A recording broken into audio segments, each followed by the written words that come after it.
नदी तटबांध की structural integrity सुनिश्चित करने के लिए पश्चिमी त्रिपुरा जिला प्रशासन ने भारी मोटर वाहनों की आवाजाही पर कड़ा प्रतिबंध लगा दिया है। सार्वजनिक सुरक्षा और महत्वपूर्ण बुनियादी ढांचे की रक्षा के हित में लिया गया यह निर्णय पहले ही लागू किया जा चुका है। पश्चिम त्रिपुरा जिला प्रशासन ने हावड़ा नदी के तटबांध की स्ट्रक्चरल इंटीग्रिटी को सुरक्षित रखने के लिए एक बड़ा कदम उठाया है। शहर और उसके आसपास के क्षेत्र में तटबांध पर भारी मोटर वाहनों की आवाजाही पर प्रतिबंध लगा दिया गया है। एक आधिकारिक अधिसूचना में पश्चिमी त्रिपुरा जिला प्रशासन ने कहा है कि किसी भी प्रकार के भारी वाहनों जैसे कि 4 wheeler, 6 wheeler, trucks, tempos, buses और मिनी बसेस को हावड़ा नदी के किनारे बने तटबांधों और काटाखाल क्षेत्र में चलने की अनुमति नहीं होगी।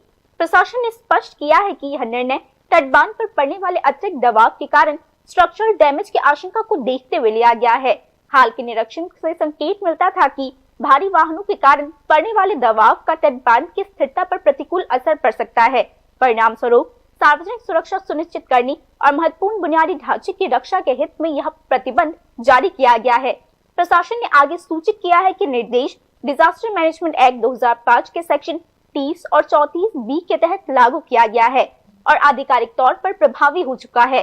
इस निर्देश का उल्लंघन करते हुए पाने जाने पर व्यक्ति के खिलाफ कड़ी कार्यवाही की जाएगी। प्रशासन ने चेतावनी दी है कि निर्देश का पालन न करने की स्थिति में संबंधित वाहनों को तत्काल जब्त कर लिया जाएगा और जिला मजिस्ट्रेट के समक्ष पेश किया जाएगा। यह कार्यवाही प्रशासन की जीरो टॉलरेंस नीति को दर्शाती है।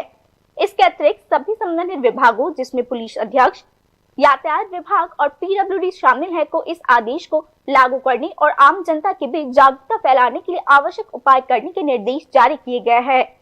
Bureau report, news now.